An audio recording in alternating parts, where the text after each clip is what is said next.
Hello everyone and welcome to Talking Amateurs, the place for your amateur football fix on the internet. I'm Kim Morgan from Messenger Community News, and joining me as always do Gordon Armstrong and Peter Thatcher. Gentlemen, how are we? Very well, thanks Kim and Gordo. Let's get straight into the fantastic result last weekend with South Australia having an inspired victory over West Australia. Who would have thought that? SA coming from behind to beat WA by 2 points. SA's record against WA is pretty good, but to lose the lead on the weekend, to fight back, to hit the front and win it in the dying stages was just a great result. And Gordo, we spoke on 5RPH to Ellis Birchall, the Chairman of State Selectors, last Friday, and he spoke to us about the spirit that was in the South Australian team. He said it was a rare spirit that he found, that they had gelled beautifully, and he was really looking forward to a really passionate performance over there, and that's obviously exactly what they got.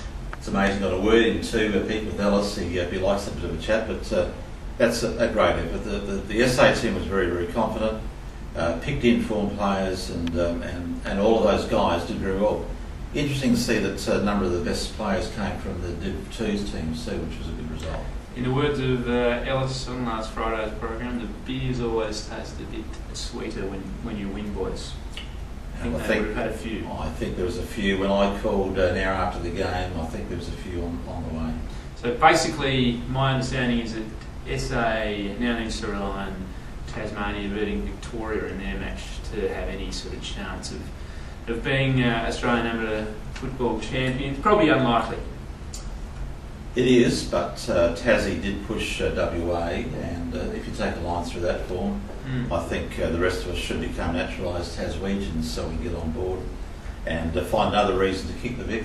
Beautiful part of the world, Peter. Yes, but I'll tell you what, boys, the main thing is that we've done what we've had to do. We've taken care of our business, and so we can just now sit back and just see if we have a bit of luck with Tassie. Exactly. Obviously, no amateur league football matches played on the weekend. Queen's birthday and also the state match being played. So at the halfway mark of the season, things pretty much as they were last week, or exactly as they were last week, with Goodwood Saints out on top by 1 win, Henley and Salisbury North right on their hammer and tack, and then Sacred Hearts moving to outright fourth, Gazer and Broadview having a battle royale for fifth spot at the moment, both 5 wins and 4 losses. Basically what that means, boys, is a big round coming up this week. Let's have a look at the games. Gazer and Port Districts, big game for both sides. Yeah, I think Gazer, the last game against Goodwood Saints was, as we said before, very unlucky to lose that by a point.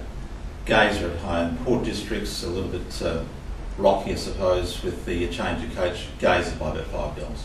Yeah, just wanted to get Gazer back into the 5, Kim, and with Broadview having a more difficult assignment this week, I think this is an ideal opportunity for Gazer to get back in. Yeah, Port District's in a bit of turmoil, really, aren't they? New coach and only the 2 wins for the season. I'll go with Gazer as well. Game of the round is undoubtedly at Febby Oval, where you've got a rampant Sacred Heart on 6 wins in a row, playing the Hawks, who are, in a lot of people's opinion, the side to beat this year, boys. I think Sacred Heart, this will be the test. They're now going in the second round as the hunted, and this will be interesting to see how they react to being the side to beat. I still think Shocks will be the side to beat for most of the next round by about 6 goals. Shocks by 6 goals. Geez, Gordo, you've really crawled onto my bandwagon that I created quite a few weeks ago, and you've really got yourself right. You're very nice comfy position you've got now, but I won't say 6 goals, but certainly I think Shock, they ran Henley to win within a couple of goals when Kenny McGregor was not playing this week, of course, and so I think Shocks will get the points. Squeeze one more on that bandwagon. I'm on Shocks as well. Salisbury North v Jeps Cross, the Northern Derby as far as the amateur league's concerned. Did one this year, boys. Salisbury North, the favourites, Gordo?